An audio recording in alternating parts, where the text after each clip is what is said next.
وتشاء أنت من البشائر قطرة، ويشاء ربك أن يغيثك بالمطر. وتشاء أنت من الأماني نجمة، ويشاء ربك أن يناولك القمر. وتشاء أنت من الحياة غنيمة، ويشاء ربك أن يسوق لك الدرر. وتظل تسعى جاهدا في همة، والله يعطي من يشاء إذا شكر. السلام عليكم ورحمة الله وبركاته. صباح الفل عليكم او مساء الخير عليكم على حسب التوقيت اللي بتتفرجوا فيه على الفيديو. يا اهلا وسهلا بكل اماراتي الحلوين اللي نوروني وشرفوني وكبروا عيلتي. واتمنى منك يا مرة وبتتفرجي عليا لاول مرة وانتي مش مشتركة تنوريني باشتراكك فضلا وليس امرا، وفعلي زر الجرس للكل عشان يوصلك كل جديد بقدمه، وحطيلي لايك علشان يرفعلي الفيديو، واكتبيلي كومنت عشان اقدر ادخل ارحب بيكي. نرجع لروتيناتنا اللي بتشجعنا وبتحفزنا وبتخلينا نقدر نقوم نهد الدنيا كده. بصوا يا بنات، روتين النهارده ان شاء الله هيشجعكم جدا. هنروق فيه الشقه كلها وهنعمل الغداء، بجد احلى اكله بالنسبه لي.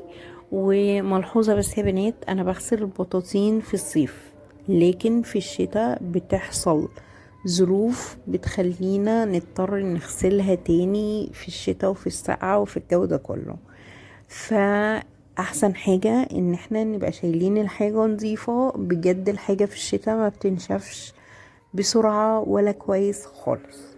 بصوا يا بنات، طبعا البنات القديمة معايا عارفين طريقتي. انا فرشت الملايات وظبطت الاوضه، وهنا بوريكم ان انا بدبس المفارش كده بدبابيس مكتب علشان ما تتحركش وما تتزحلقش والكلام ده كله. تمام. هنا يا بنات اهم حاجه لما تيجي ترشي جلانس علشان تنضفي الشاشه، لازم ترشيها على الفوطه، ما ترشيش على الشاشه مباشره عشان لا قدر الله ما تتحرقش منك. تمام. بصي يعني في ساعة ان شاء الله هنخلي الشقة كلها زي الفل. دخلت على الانتريه نفضته تنظيفة كويسة، طبعا باين الوبرة اللي بتطاير ديت. طبعا مفيش بيت بيخلى من الاتربة. بعتذر يا بنات لو في اي صوت دوشة حواليا، لان انا بتكلم في الاوضة اللي على الشارع، فمتهيالي الصوت مش هيبقى احسن حاجة. دي طريقتي يا بنات في كيكة الذرة. بجد العيش بحبها جدا انا والولاد الحمد لله. بنحبها عن الكيكة العادية خالص. مكوناتها سهل جدا، هتشوفوها معايا، مقاديرها بسيطة، بعملها بأبسط طريقة وبتبقى ما شاء الله هشة وخفيفة. بعملها بميكس دقيق ذرة ودقيق أبيض، لأن الدقيق ذرة لوحده بيشرق، يعني مش أي حد هيتقبله ويعرف ياكله. بس يعني ايه، بعمل تلت وتلتين. يعني مثلا لو هحط كوبايتين دقيق ذرة او 3 كوبايات دقيق ذرة، عليهم كوباية واحدة دقيق ابيض. فاهميني يا بنات؟ وبنفس طريقة الكيكة العادية، 3 بيضات، كوباية الا ربع زيت، كوباية وشوية سكر طبعا على حسب الرغبة السكر. و ايه المكون التاني اللي مقلناهوش؟ بصوا انتوا شايفين، يعني انتوا شايفين كل حاجة. عشان يعني النهاردة اعذروني مش مركزة شوية في الفويس اوفيس، فهتلاقوني مش مركزة. بس بجد بقالي كتير اوي ما نزلتش الفيديو، داخلة على اسبوع تقريبا، فقلت لا لازم يعني. تعبانة شوية، فدعولي بالشفا، وادعوا لولادي برضو بالشفا عشان هما كمان تعبانين. ربنا يا رب يشفي كل مريض يا رب. خلاص كده بقى بندخل ده يا بنات دي الذرة اللي انا بنخله حاليا دوت.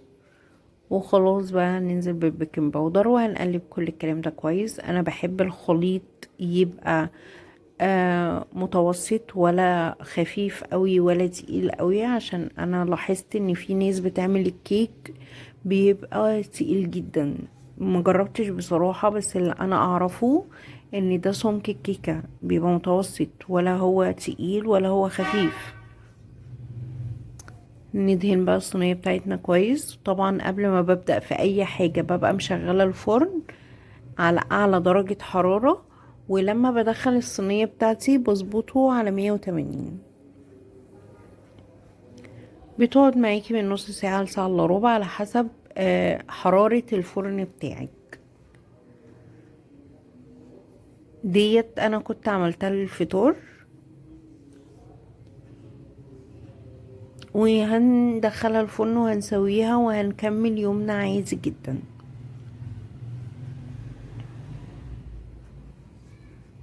نشكر الله كده يا بنات. اللهم صل وسلم وبارك عليك يا حبيبي يا شفيعي يا رسول الله، عليك افضل الصلاة والسلام.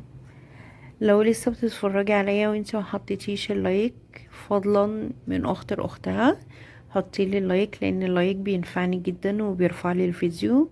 وطبعا الف شكر الف شكر الف شكر على المشاهدات الفيديوهات الفترة اللي فاتت، بجد فرقت معايا جدا.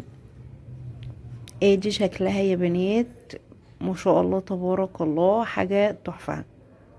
طبعا انا دلوقتي بقطعها وهي سخنة. ليكي مطلق الحرية ان انت تحمري الوش بتاعها او لا. انا عن نفسي بحب احمره، ما بحبهوش باللون الابيض العادي دوت. خلاص كده هنقطعها ونحطها.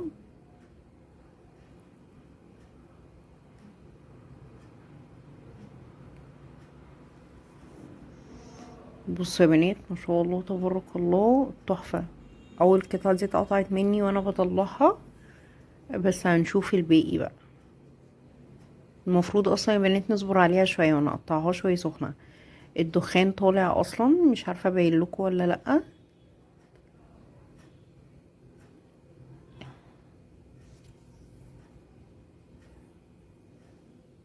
اللهم صل وسلم وبارك عليك يا حبيبي يا شفيع يا رسول الله.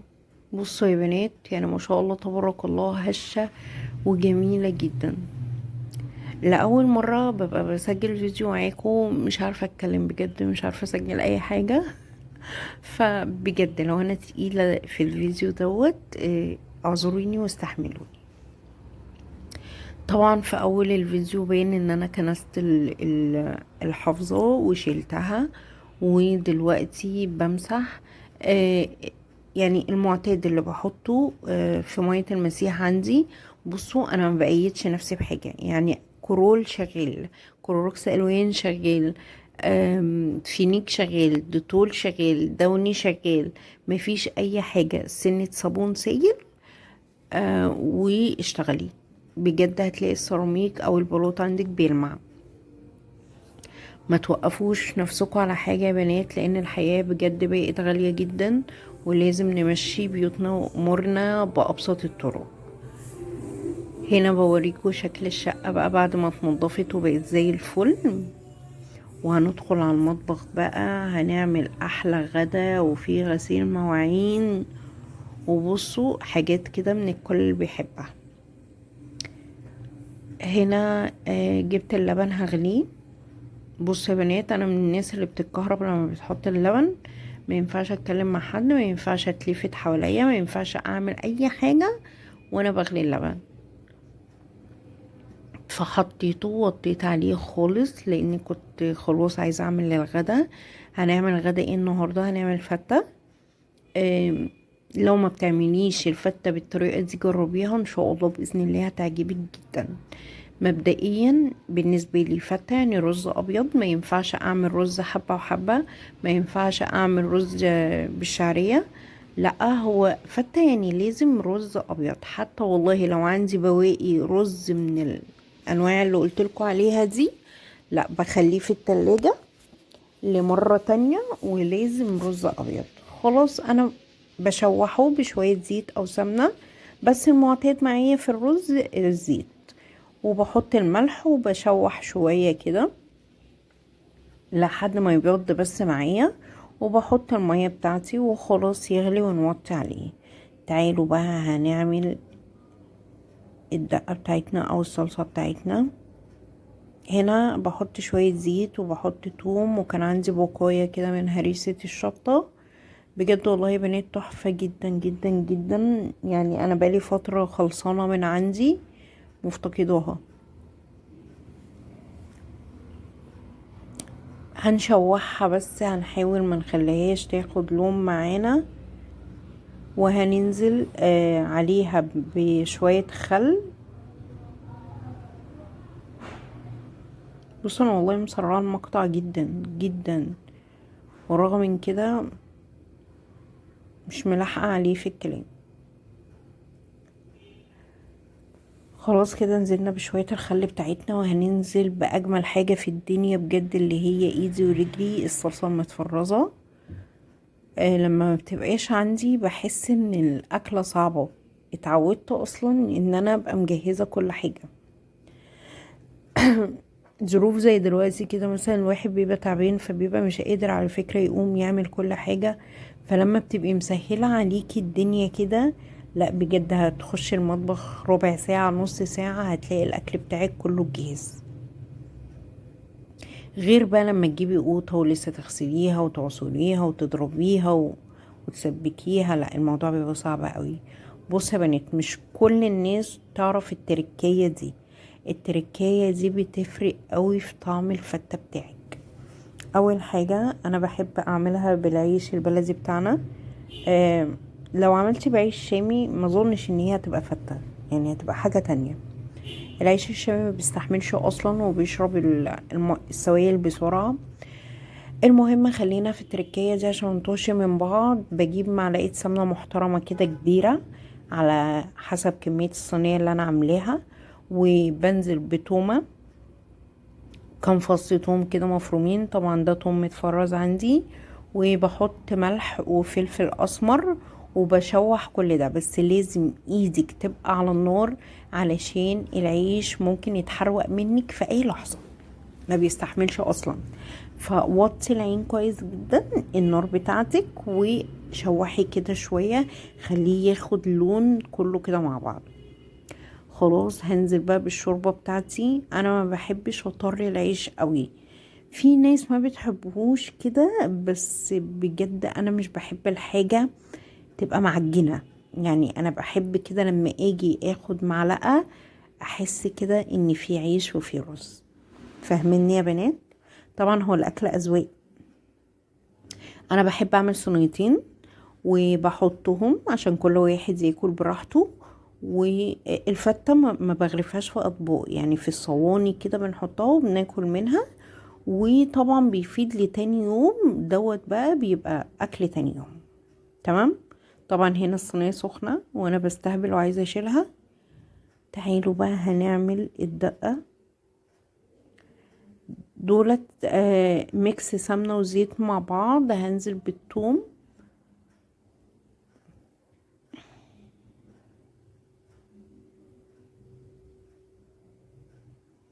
هقلب بقى كل الكلام ده كله مع بعض. انت ممكن تتخيلي ان الكمية كبيرة، بس لا هي مش كبيرة خالص. احنا بنشتغل على صينيتين، والصينيتين ما شاء الله كبار. وكمان الثوم لما بيدبل معايا بيقل حجمه.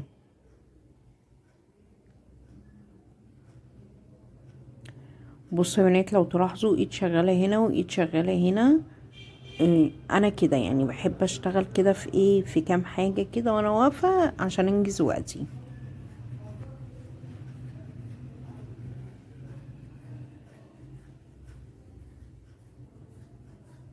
يعني في التوقيت اللي التومة بتتحمر انا بحط الصلصة في الصينية التانية.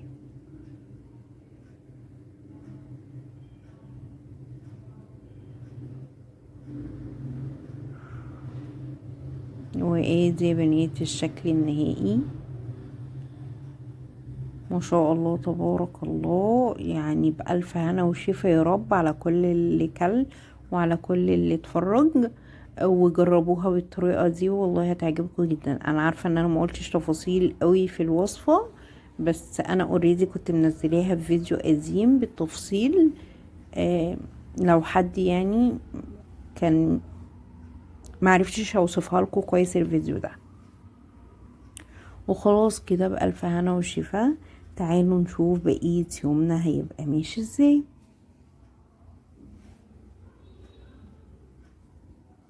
موعدنا بقى، يعني خلاص روقنا الشقة وعملنا حاجة حلوة وخلصنا غدانا واتغدينا الحمد لله.